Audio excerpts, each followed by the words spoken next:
Could Brisbane get a Formula One in the future? Melbourne's recent Formula One Grand Prix this year achieved a huge attendance record with over 444,000 people enjoying the event. I'm a huge fan of Formula One. I've been to the Melbourne event, but I would love to see a Formula One in Brisbane. Our city is no stranger to major international events, but over the next decade, it really feels like we're taking it to the stratosphere. Obviously, we've got the 2032 Olympic Games coming up, but also the FIFA Womens World Cup 2023, the Rugby World Cup 2027, the World Science Festival, the Brisbane Truck Show, which I recently found out is the second biggest trucking convention in the world, and plenty more. Now, a lot of residents of the city might think that these events are a waste of money, or the construction works get in the way of people just going about their day and are inconvenient, and that the cost required to host them outweighs the economic impact. So today, I want to have a look at what benefits these major events actually hold for the city and how Brisbane will benefit from hosting them. Today, we're talking tactics.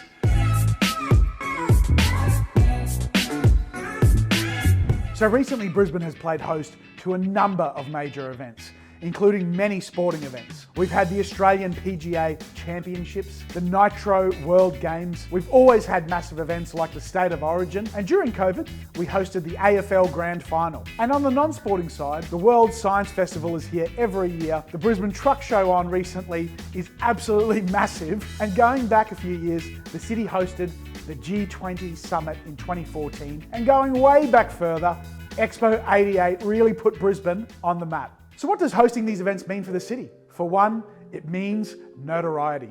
When Brisbane was announced as the Olympic city, Google hits on Brisbane increased overnight over 1,000%, and it then started creating further interest into our business opportunities, our investment opportunities. Anthony Ryan is the CEO of Brisbane Economic Development Agency, the body that is tasked with promoting Brisbane to the world and helping to grow the city. I was able to sit down recently to talk tactics with him, and what I learned is that attracting major events is something of a key interest to the agency.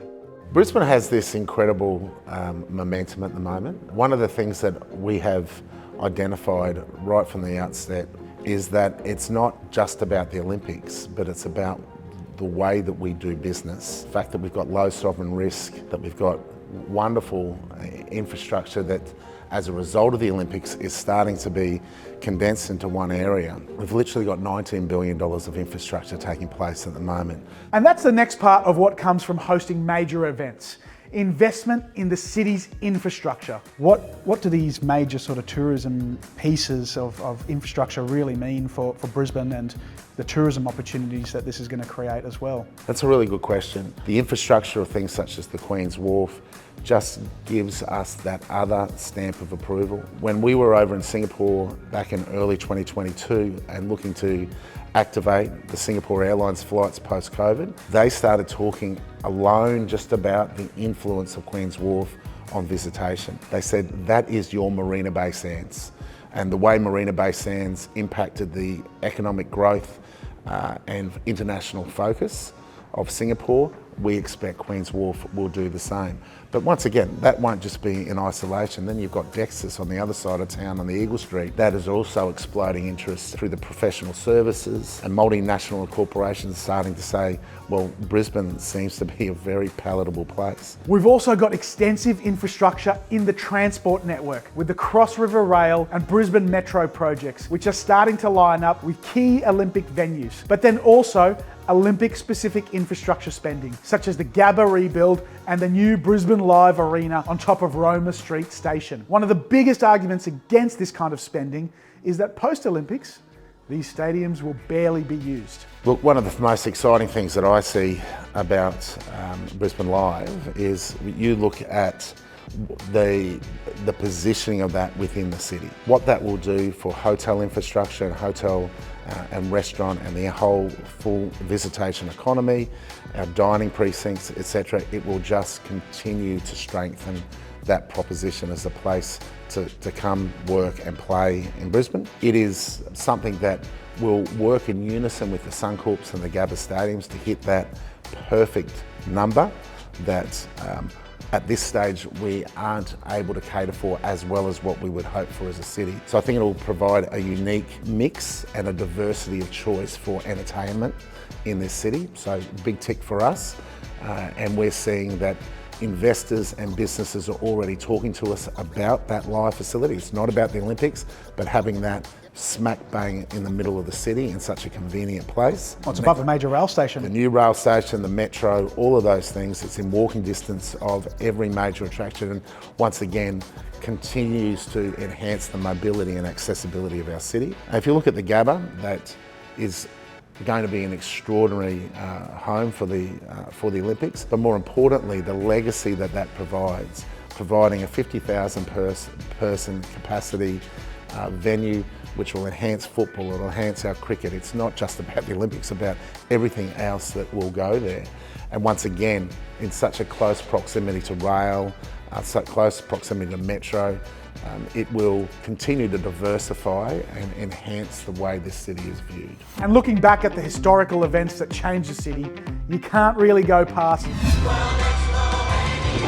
In the years before that event, Southbank was mostly light industrial buildings, boarding houses, and a couple of old hotels. But with the massive redevelopment to build the Expo 88 site, the entire area was improved and then became the Southbank Parklands, arguably one of the city's most loved areas and tourist attractions. So being the host of these types of events necessitates significant investment in infrastructure, and the added notoriety starts to entice overseas businesses to start setting up shop in Brisbane, which is great. But then there is also the tourism factor. Obviously, when hosting a major event that attracts interstate and international visitors, there is going to be an increase in business in Brisbane. So what you'll find from the hospitality, the dining precincts, all those extraordinary precincts that have emerged, such as Queen's Wharf, the James Street, South Bank, Queen Street Mall, everyone takes a huge uplift in their revenue during that time. You know, that's an extraordinary positive outcome economic-wise. But I also see that what happens to a city during that time, which is more exciting, is the self-belief that goes to the roof, the sense of fun, the energy that exists. You know, last year I walked from King George Square, from the City Hall, Brisbane City Hall, up to Suncorp Stadium.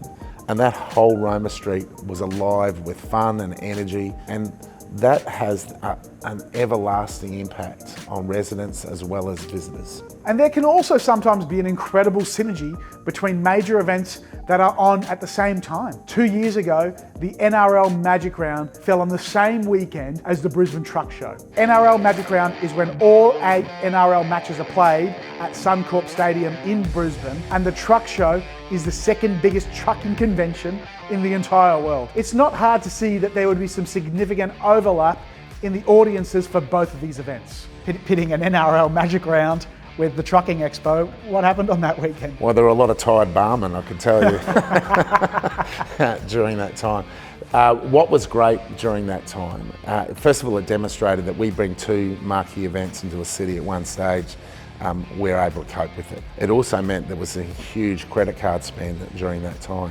But what I learnt during that time, and looking back, I think history is a fantastic teacher to all of us, is it meant that we need to work together to allow and collaborate together to identify opportunities where those types of co-events can benefit and work together to create supercharged economic moments in our city. Hosting major events, especially business conferences, increases tourism to the city, not only during the time that the event is being held, but in the years after it as well. Once you visit the city, there is strong evidence that demonstrates that if you come as part of a business event or you come and visit Brisbane, they come back. But more importantly, with business events at the convention centre, all of a sudden they've come there for a medtech convention or a conference. The data states that within a couple of years, they come back as visitors. So we put a lot of emphasis on attracting events, business events, major events into the city through Brisbane Economic Development Agency and the Brisbane City Council. But we also understand that by doing that, it enhances the reputation, but also increases visitation. And that continues to drive the economy in the right directions. Once our international visitors get a taste of Brisbane, they come back. And why wouldn't they? In my opinion, Brisbane is the greatest city in the greatest country in the world. And in fact, just recently, Time magazine announced Brisbane as one of the top 50 hottest destinations in the world. So while it may seem like hosting major events like the 2032 Olympic Games are a big money sink and something that will have no effect on the city once it's done, there's actually massive benefits that will flow on. From investment in the city's infrastructure to investment in Brisbane businesses and attracting international businesses to the city, and the increase in tourists visiting the city during the event and then in the years following it. It really feels like to me Brisbane is stepping up to the world stage and saying, here I am, come and see what we've got. And I can't wait to see what we can do after all this growth in the next few years.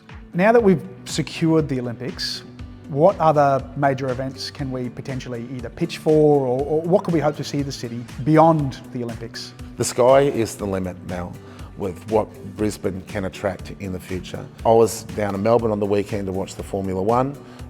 Imagine Brisbane being able to host Formula One in the next 20 years. That could be something that we should be setting our sights on. Brisbane, having some of the best aspects in any sector of business or sport or visitation that the world has to offer.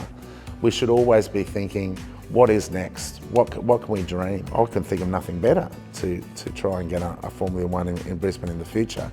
But it's not about the arrival of that, it's about the journey getting there and just having the self-belief that we as a city can achieve whatever we want. But what do you think? Are you happy that Brisbane is hosting the Olympics and all these major events in the city? Or are you just not convinced and still think that all this money could be better spent elsewhere? That's all for today. Don't forget to hit that like and subscribe so you don't miss the next video.